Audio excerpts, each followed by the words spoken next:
Gandang morning everyone! Welcome to the vlog. Ayun, dito tayo ngayon sa Duplex, ang ating weekly visit.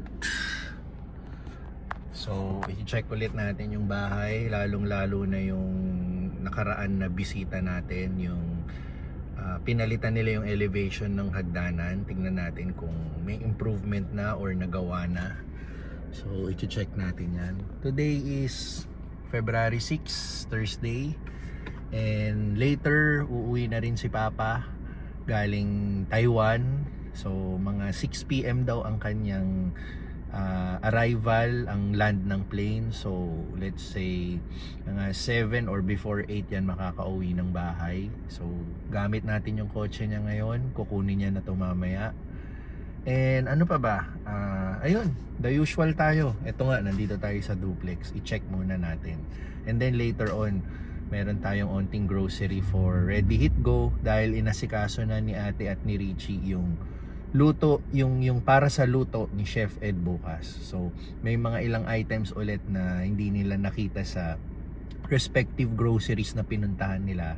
So, tayong maghahanap nun later. And ang walang kamatayang workout natin, isisingit pa rin natin yan.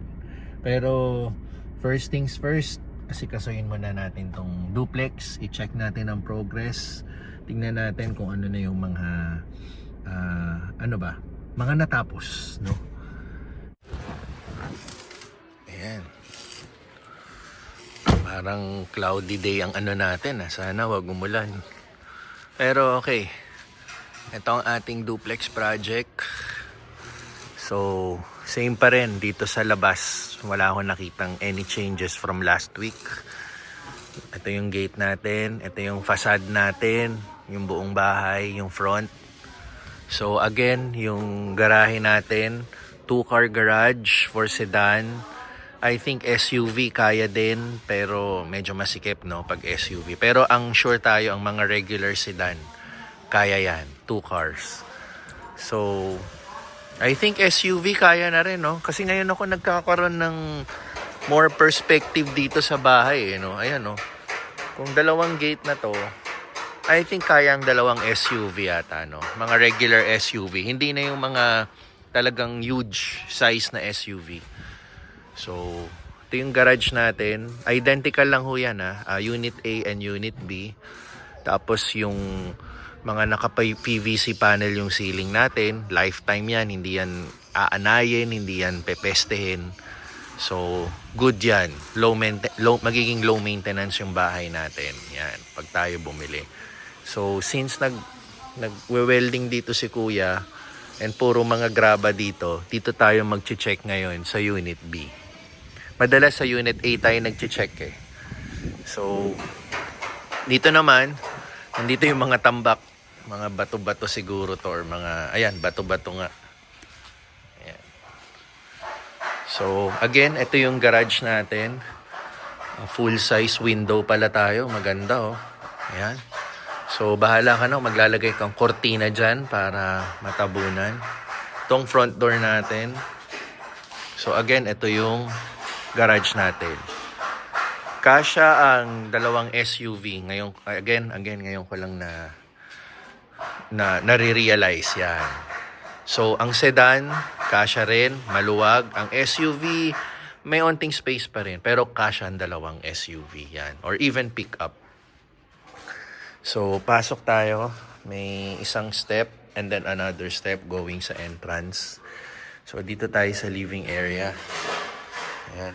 Inaayos yung powder room natin ngayon. Diyan yata ang trabaho ngayon. So, living area. Ayan. Ito ang kabuuan ng living area natin. So, good morning. So, ito yung stairs natin. Ayan. Naayos na nila. Naayos na to, no? Inayos kasi to eh. Oo, di ba? Oo, ayos na yung buhos. Pwede ba? Ay, hindi pa pwede umakyat, no? Malambot pa yan, no? Okay. So, hindi pala natin ma-check today yung taas. Malambot. Sa kabila kaya? Pwede kayang umakyat doon? Pwede ba kasi walang buhos yan? Walang buhos doon. Sige, check natin. So ito kakabuhos lang pala. So hindi pala pwedeng umakyat pa dahil baka ma-deform siya, no? So anyway, ito yung living area ng Unit B natin. Mamaya punta na lang tayo sa Unit A para i-check yung second floor. Yan. So ito yung kitchen. Naka-countertop, marbles tayo. Yun yung breaker natin.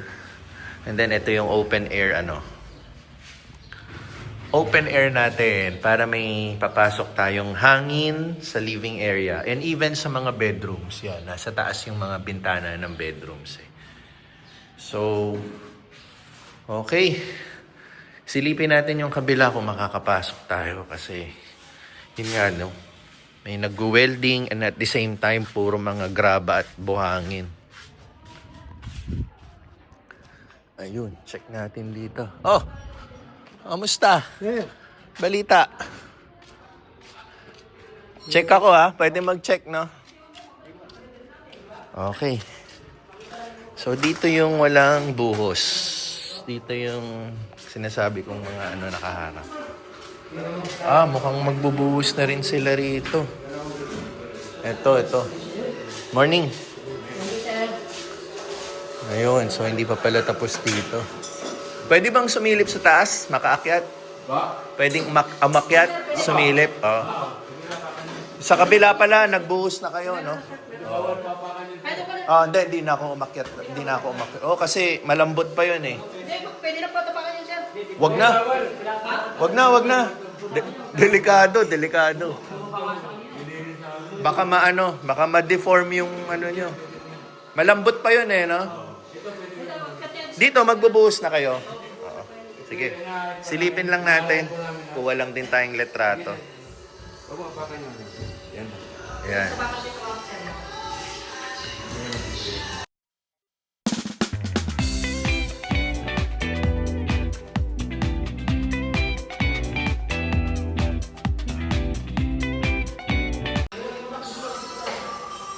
Dito muna tayo sa master's bedroom. Hininahan ko yung sound doon kasi nagpapatugtog, makaka-copyright tayo eh.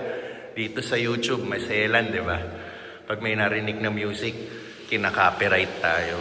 So anyway, dito sa master's bedroom, may sariling toilet and bath. Rainfall type, yung ating shower. Yan. And then, ito yung kabuuan ng ating master's bedroom. Pwedeng-pwede ang king size or queen size bed dito. Yan. Ito naman yung view natin from the outside. Yun yung pick-up ni Papa. Yan. So, din yung highway palabas, papuntang SM. Di ba? Malapit lang. Itong lugar na to malapit sa mga commercial establishment. So, very accessible. So, dito ulit tayo. Hihinahan ko ulit yung volume kasi nagpapatugtog si na kuya, makaka-copyright tayo. So, para makita nyo lang yung second and third bedroom.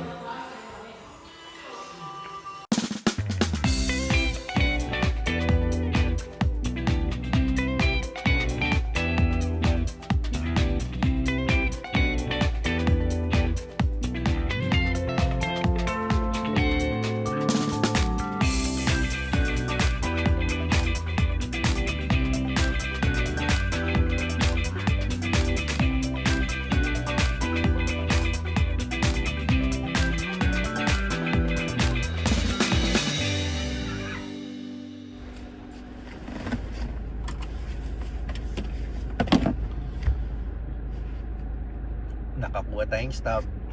Nakalibre tayo ng parking today. So, minsan Pasko, minsan hindi. Minsan nagbabayad talaga tayo. Mabilis kasi maubos to. So, ayun. Yun yung naging latest sa duplex project natin. Hopefully by this month matapos na siya, no? Kasi yun naman ang projection naman kasi natin is first quarter of 2025, which is this year. So, first quarter meaning meron pa tayo hanggang March, pero hopeful tayo na sana this February matapos na para fully makita na natin yung itsura ng duplex project natin, itong Unit A and Unit B. Pero ang kagandahan naman, nakausap natin yung mga workers natin, may mga ahente na and mga buyers na sumisilip ng unit natin. Meron na tayong mga interested buyers, I hope, or potential buyers na tinitingnan nila yung unit. So, again, pre-selling po siya, for sale pa rin po siya under construction, pero sa karamihan ng mga nakakausap nating agents, brokers, or even buyers, syempre mas preferred nila yung tapos na yung unit. But, pag natapos naman yung unit, mag-iiba ngayon yung presyo natin. From the pre-selling price, medyo mag-increase tayo dun sa final price niya pag natapos yung unit. Pero, 'di ba, maganda pa rin siya, brand new. Makukuha nyo talaga siya as brand new. And ano pa ba? Yun yung naging progress sa duplex natin. Yung stairs, nabuhusan na sa Unit B. Sa Unit A, bubuhusan pa lang. Pero nakita nyo naman, fina-finalize na nila yung sukat and na-adjust na nila yung tamang taas, elevation, and yung length ng sa stairs natin for both units. Yun. So, hindi na rin tayo masyadong ng istorbo dahil ongoing yung mga workers natin sa pagtatrabaho. So, yun. Hopeful nga tayo na matapos na. Barring any aberya, tuloy-tuloy na to. And again, next week, bibisita ulit tayo para makita naman natin kung fully natapos na nila yung stairs sa parehong units. And right now, nandito na tayo sa South Mall. Mag-grocery muna. Inisip ko nga kung mag-workout muna ako and then siguro workout muna ako. And then pagka-workout ko, tatapusin na natin yung mga kailangan tapusin sa ating Ready Hit Go. So, ano pa ba? Yun, later on, uwi na rin si Papa. Magsusundo rin tayo kay Pixar sa kanyang baseball training. So, marami tayong trabaho today, which is Thursday, understandable. Actually every day nagkakaroon na tayo ng mga task pero ang maluwag talaga natin na araw is Monday to Wednesday.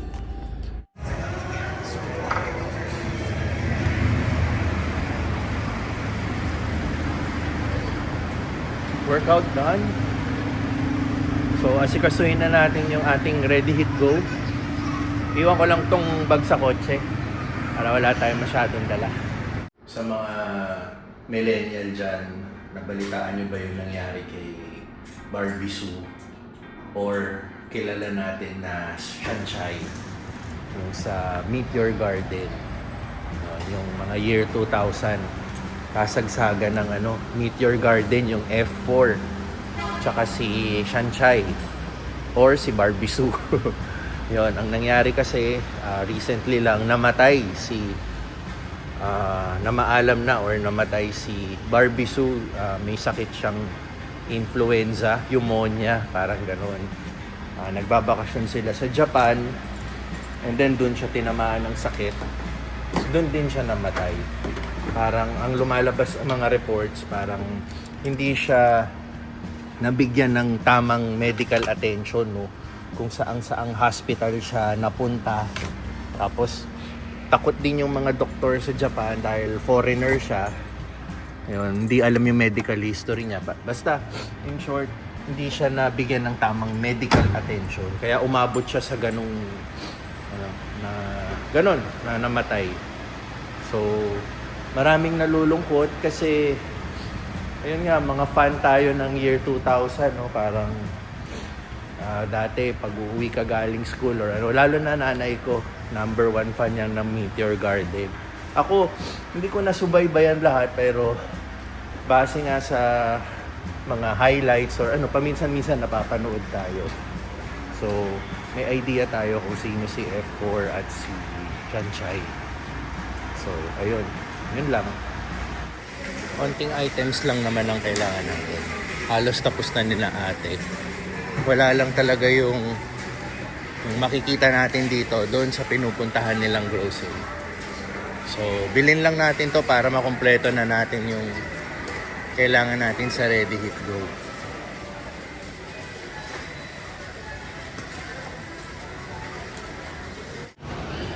Of course, meron tayong yogurt merienda with blueberry.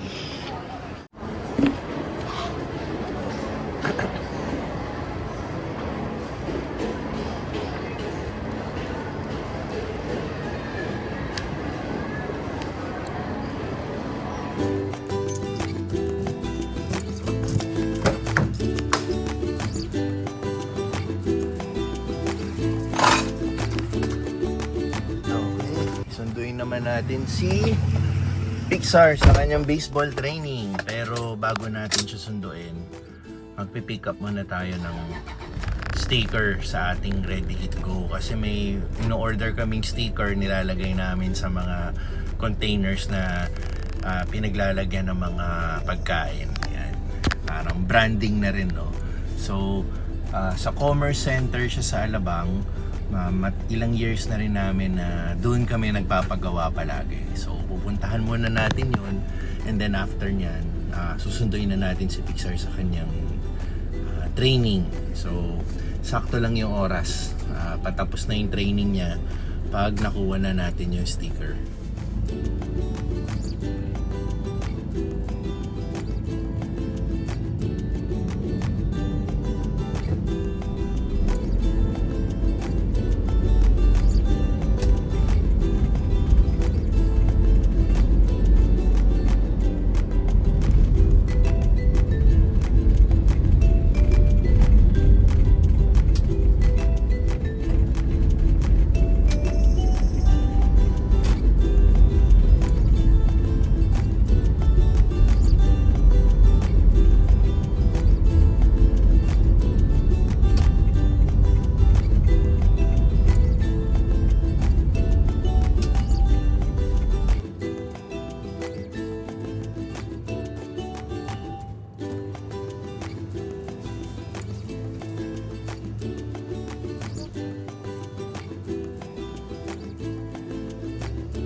Parking ticket tayo, pero ipapa-validate natin. Bina-validate nila doon sa pinapagawa natin ng sticker para free parking tayo. So ito yung Commerce Center. Marami pang mga establishments doon. Dito bangko. Ito yan, Home Solutions. So dito tayo. Itong Black Dog.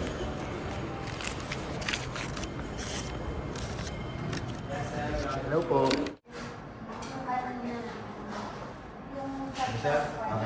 Okay.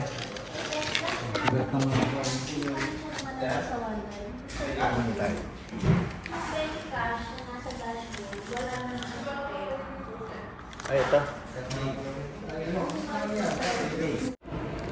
So, ito na. Ready, Eat, Go. Tapos dyan ilalagay kung anong klaseng food yung in-order. Tapos ididikit yung sticker sa container. Yan. So, na-validate na rin yung parking natin. Bilis lang. Wala pa yata tayong 5 minutes nag-antay. Nakuha na natin. So, after nito, straight na tayo sa baseball training ni Pixar. Actually, maaga-aga pa nga tayo eh. So, yun. So, okay na yun. Kaysa late tayo.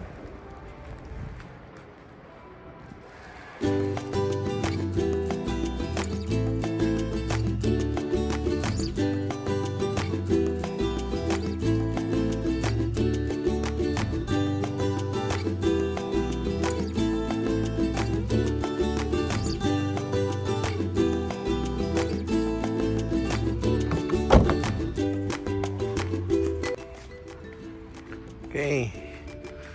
Training naman ni Pixar. Antayin natin matapos and then sabay na kami uuwi. Tayong taga-sundo ngayon. So same place, dito tayo sa country club. Dito ang kanilang training. One more. Step! Step ka na lang! Step! Out! Out, Noah!